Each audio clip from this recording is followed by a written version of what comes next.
لیوتی اعطان لا یخاف الفقر. انہوں نے کہا تم ہمیں اسلام کی دعوت کیوں دے رہے ہو؟ تم نے اسلام میں کیا سچائی، کیا حقانیت دیکھی ہے، کیا پائی ہے تم نے سچائی؟ اس نے کہا کہ محمد صلی اللہ علیہ وسلم نے مجھے جو عطا فرمایا ہے، جس کیفیت کے ساتھ، جس کمیت کے ساتھ مجھے انہوں نے سخاوت سے نوازا ہے، مجھے عطا فرمایا ہے، وہ کوئی عام بندہ ایسے نہیں کر سکتا. جتنا بڑے سے بڑا سخی ہو وہ اتنی بڑی سخاوت نہیں کر سکتا. یہ سخاوت وہی کر سکتا ہے جو منصب نبوت و رسالت پر فائز ہو. لہذا حضور صلی اللہ علیہ وسلم کی سخاوت بھی محدثین، علماء، مفکرین، فقہاء نے لکھا کہ حضور کی سخاوت بھی آپ کی نبوت کی علامت تھی. تو ماہ رمضان میں صدقات، خیرات، فطرانہ، سحری اور افطاری کے خرچوں تک محدود نہیں رہنا چاہیے صاحب ثروت لوگوں کو، بلکہ حضور صلی اللہ علیہ وسلم کے اس عمل کو جو حضور صلی اللہ علیہ وسلم نے پہلے عشرہ، دوسرا عشرہ، تیسرے عشرے میں اختیار فرمایا، اسے اختیار کرنے کے لیے سبقت لینی چاہیے، آگے بڑھنا چاہیے، دوڑ لگانی چاہیے، مقابلہ کرنا چاہیے.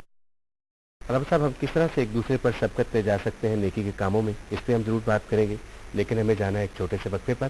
آپ ہمارا ساتھ دیجیے گا. اس موضوع پر بات چیت ابھی ہم کر رہے ہیں اور یہ بات چیت ابھی ہماری جاری رہے گی، لیکن ایک چھوٹا سا وقفہ.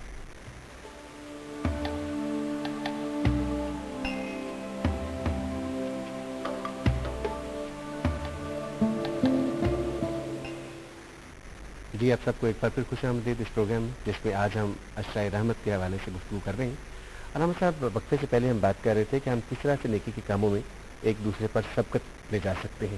یعنی ہم نے صدقات دینے ہیں، ہم نے فطرانہ ادا کرنا ہے، ہم نے نیکیاں کرنی ہیں، لیکن اور کون کون سی ایسی باتیں ہیں جن کو ہم کریں اور اللہ تعالیٰ کی ذات جو ہے وہ ہم پر مزید مہربان ہو جائے.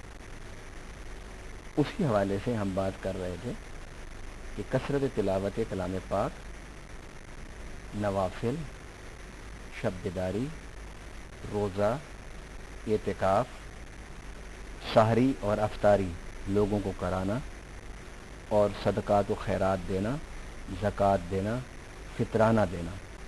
اور ان سب کے ساتھ جو میں نے یہ بات کی، صدقات، خیرات اور فطرانہ اور زکوٰۃ، اس سے بڑھ کر نبی پاک صلی اللہ علیہ وسلم کی سیرت ہمیں سخاوت کی طرف متوجہ کر رہی ہے. سخاوت کی طرف. نماز پڑھنا ہے تو بہت مشکل، لیکن اللہ کے راستے میں دینے سے زیادہ مشکل نہیں ہے. حج کرنا، کیونکہ عبادات میں یہ ایک پہلو ہے نا کہ جب آپ اللہ کی طرف اٹھتے ہیں نا تو شیطان آپ کو روکتا ہے. اب مجھے بتائیے کہ 2 رکعت فجر کے پڑھنا کتنا ٹائم لگتا ہے، لیکن شیطان اسے کتنا بھاری بنا دیتا ہے. 4 رکعت عشاء کی پڑھنا یہ کتنا مشکل ہے. کیا مشکل ہے اس میں؟ کوئی مشکل نہیں ہے، لیکن آپ دیکھیے شیطان نے اسے ہمارے لیے کتنا بھاری بنا دیا، کتنا مشکل بنا دیا. آپ مسجد میں چلے جائیں، 50,000 کی آبادی ہوگی تو 5 نمازی ہوں گے، باقی کدھر ہیں؟ وہ شیطان نے اتنا عبادت کو کرنا، خواہ وہ چھوٹی عبادت ہو یا بڑی عبادت ہو، بڑا مشکل ہوتا ہے.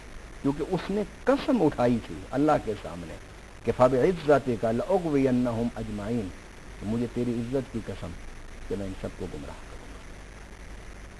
مالی عبادت اور بدنی عبادت اگر ان کو آپ تقابل کرائیں گے تو بدنی عبادت آسان ہے مالی عبادت سے. کیوں؟ کہ اللہ رب العالمین نے قرآن پاک میں فرمایا کہ میں نے مال کی محبت انسان کے دل میں رکھی ہے، اور وَكَانَ الْإِنسَانُ قَتُورًا، کہ انسان جو ہے نا وہ بہت بخیل ہے. وَقُلْ لَوْ أَنْتُمْ تَمْلِكُونَ خَزَائِنَ رَحْمَةِ رَبِّي إِذًا لَأَمْسَكْتُمْ خَشْيَةَ الْإِنفَاقِ، کہ اگر تم رب کے رحمت کے خزانوں کے مالک بھی بن جاؤ نا تب بھی تم خرچ کرنے سے ڈرو گے کہ کم نہ ہو جائے، تھوڑا نہ ہو جائے. یہ قرآن پاک نے بیان کیا ہے. تو بہت مشکل کام ہوتا ہے اپنی جیب سے نکال کر اپنے اور اپنے بچوں کے علاوہ مستحقین، سائلین اور ضرورت مندوں تک پہنچانا. گویا یہ مشکل کام نبی پاک صلی اللہ علیہ وسلم نے ماہ رمضان میں معراج پر جا کر کیا کہ حضرت عباس یہ فرماتے ہیں کہ حضور کی عطا کرنے اور سخاوت کرنے اور لوگوں کو کھلانے پلانے کی جو رفتار تھی ماہ رمضان میں وہ ایسے ہوتی تھی جس طرح طوفان کی رفتار ہوتی ہے. ایک تو بات یہ ہے. دوسری بات مغفرت کا جو نبی پاک صلی اللہ علیہ وسلم نے فرمایا ہے نا کہ بخشش، یقیناً جو انسان اس عشرہ رحمت کو صحیح انداز سے، صحیح توجہ سے، پوری محنت سے، جسمانی عبادتیں، قولی عبادتیں، ذہنی عبادتیں، مالی عبادتوں سے گزر کر جو آدمی دوسرے عشرے میں آئے گا، اللہ نے اس کی بخشش تو فرمانی ہے۔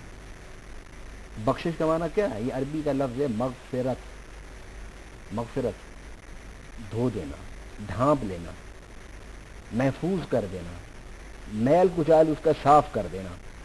فرمایا کہ پہلے عشرے میں تم داخل ہوئے اور وہ عشرہ رحمت تھا، تم رب سے گھبرائے ہوئے تھے، رب کی رحمت کی صداؤں نے تمہیں اپنے قریب کیا، تم روئے، تم گڑ گڑائے، تم نے اپنی مغفرت کی، درود شریف پڑھا، استغفار کیا، اپنی جیب کو کھولا، لوگوں تک پہنچایا۔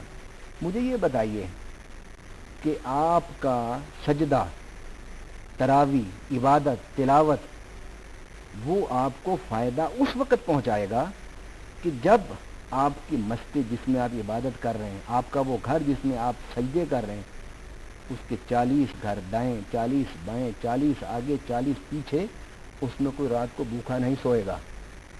نبی پاک صلی اللہ علیہ وسلم کا ارشاد ہے کہ تم پر ذمہ داری ہے 40 گھروں کی، اپنے دائیں بائیں اور آگے پیچھے 40 گھروں کی ذمہ داری تم پر ہے کہ ان میں کوئی رات کو بھوکا نہ سوئے۔ اگر ان میں کوئی بھوکا رات کو سویا تو اس کی بات تم سے ہوگی۔ ہمیں ماہ رمضان میں اپنی جبین پر سجدوں کے نشان سجانے کے ساتھ ساتھ اپنے مال کی تجوریوں کو کھول کر مرجھائے ہوئے چہروں پر خوشی لانے کی بھی ضرورت ہے۔ جب انسان اس طرح پہلا عشرہ گزار کے دوسرے عشرے میں آئے گا تو اللہ اس کی مغفرت فرما، اللہ اس کی بخشش فرما دے گا، اس کے گناہوں کو معاف فرما دے گا، گناہوں سے اس کی معافی فرما دے گا۔ اچھا رب صاحب، دوسرا عشرہ جو ہے اس کو مغفرت کا عشرہ کہا جاتا ہے، اور تیسرا ہے جہنم سے آزادی کا عشرہ۔ آپ یہ بتائیے گا کہ دوسرے اور تیسرے عشرے میں کیا فرق ہے کہ یوں ہمیں لگتا ہے کہ جیسے مغفرت بھی وہی بات ہے اور جہنم سے آزادی بھی وہی بات ہے؟ گناہ دو قسم کے ہوتے ہیں، ایک گناہ صغیرہ اور ایک گناہ کبیرہ۔ متکلمین فرماتے ہیں کہ جو گناہ صغیرہ ہیں وہ نیکیوں سے معاف ہو جاتے ہیں۔ ان الحسنات یذہبن السیئات، کہ جو حسنات ہیں وہ سیئات کو کھا جاتی ہیں، اڑا دیتی ہیں، مٹا دیتی ہیں۔ جو گناہ صغیرہ ہیں، آپ کے گناہ صغیرہ ہیں ہمارے، وہ اللہ تعالیٰ معاف فرما دیتا ہے نیکی کرنے سے، اور جو گناہ کبیرہ ہیں ان کی بخشش ہوتی ہے جب انسان توبہ کرے، جب انسان گڑ گڑائے، جب انسان سر سجدے میں رکھ کر روئے اور رب سے کہے اے اللہ میں تیرا باغی بندہ تھا، اب معافی کے لیے آیا، میں نے زندگی تیری نافرمانی میں گزاری، اب اطاعت کی طرف آیا ہوں، میں نے زندگی تیری رحمت سے دور رہ کر گزاری، اب میں تیری رحمت کے قریب آنا چاہتا ہوں۔ اور قرآن پاک میں ہے یا ایھا الانسان ما غرک بربک الکریم، اے انسان تجھے رب کریم سے کس چیز میں دھوکے میں ڈال دیا تھا، یعنی دور کر دیا تھا۔ تو وہ روئے اور گڑ گڑائے۔ پہلے عشرے میں اس نے جتنی محنت کی ہے اس محنت سے اس کے صغیرہ گناہ اللہ معاف کر دیں گے، اس کو دوسرے عشرے میں داخل ہوتے ہی خوشخبری مل گئی مغفرت کی۔ لیکن جو گناہ کبیرہ ہیں جس میں اللہ کے حقوق بھی ہیں، بندوں کے حقوق بھی ہیں، ان سب حقوق کے لیے آپ کو جد و جہد کرنی ہوگی۔ جو آپ نے وائلیٹ کیے ہیں اس کو پورا کرنا ہوگا، اس کی تلافی کرنی ہوگی۔ اللہ کے جو حقوق ہیں جو توڑے ہیں ان کی معافی اللہ سے مانگیں، اور جو بندوں کے حقوق آپ نے تلف کیے ہیں، ضائع کیے ہیں، ان کے بارے میں بندوں سے جا کے معافی مانگیں۔ گویا مغفرت کا عشرہ آپ کو جزوی طور پر مغفرت کی خوشخبری سنا رہا ہے کہ آپ کے جو صغیرہ گناہ ہیں وہ عبادت سے معاف ہو گئے، لیکن یہ عشرہ مغفرت تمہیں متوجہ کرتا ہے اس بات کی طرف، ایک تو آؤ اپنے کبیرہ گناہوں کی معافی مانگو اور رب سے عہد کرو کہ ہم آئندہ یہ گناہ نہیں کریں گے، اور دوسری بات تو جو اللہ کے حقوق توڑے ہیں اللہ سے معافی مانگو، اور جو بندوں کے حقوق توڑے ہیں